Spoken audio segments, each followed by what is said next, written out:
My name is Yusuf Khamildin and I am a TVET lecturer. And today we are going to discuss online learning. Virtual learning is becoming more and more common throughout both South Africa and the world. Online learning democratizes the knowledge economy and can be engaging, convenient and efficient. You just need to look at things a little differently and your online classes will have the same effect as if you were in the room.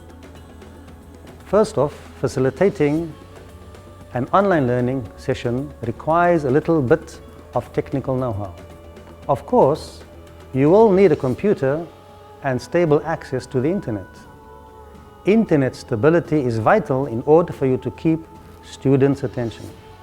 Familiarize yourself with Zoom or your preferred provider.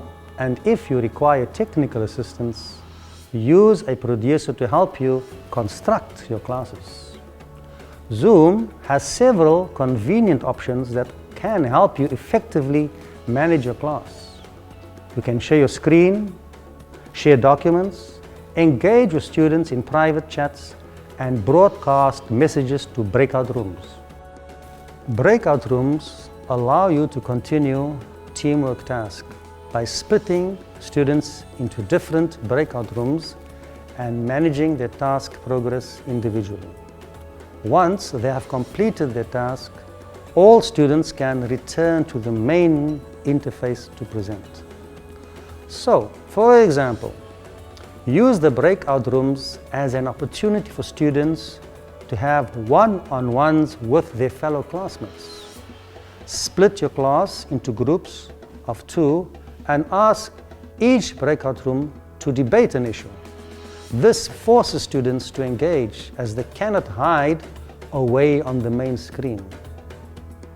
Once the teams have debated one-on-one, you can have them share their findings with the rest of the class on the main interface screen.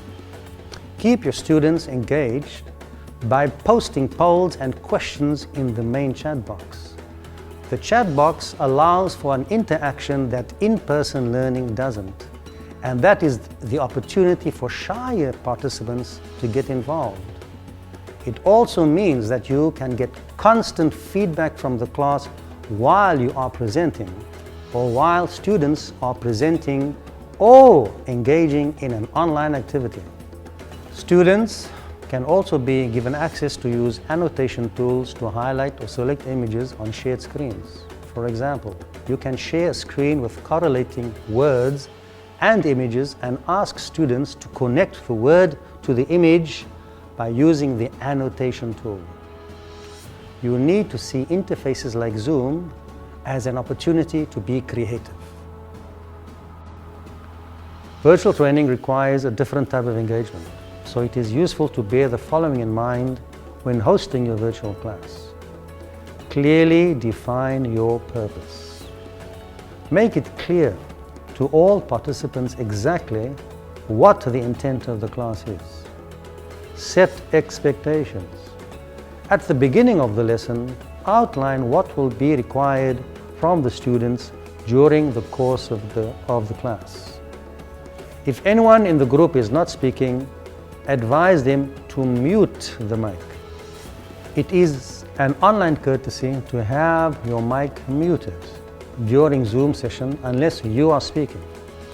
Involve students with activities. A share screen for 45 minutes will lose you students. Get students responding in the chat box and engaging with each other in breakout rooms. Make sure your classes don't isolate any students. If students need anything specific for the class, prepare them in advance.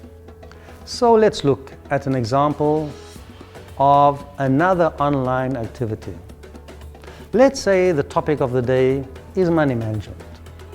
So, to demonstrate the difference between a want and a need, ask the students to find 2 items in their house. One item they think they need, and one item they have just because they wanted it. Give them 2 minutes to search for the items, and once they return, get them to explain the difference between the 2 items. Also, If you're worried students will run away, have a WhatsApp group to monitor them while they're not in the chat room. You can send countdown messages in the group like 1 minute left. Virtual teaching is an opportunity to have fun, explore, engage, and implement new teaching methods that will reinvigorate both you and your class. So, use the tools provided to you on virtual platforms and mold them to your advantage. Familiarize yourself with the digital resources and lesson plans provided so that you can enter each virtual session with confidence, ready to engage your learners. Digital learning can be as dynamic, if not more dynamic, than in-person learning. So don't view virtual teaching as a hindrance. View it as an exciting opportunity for both you and your learners. Thank you very much.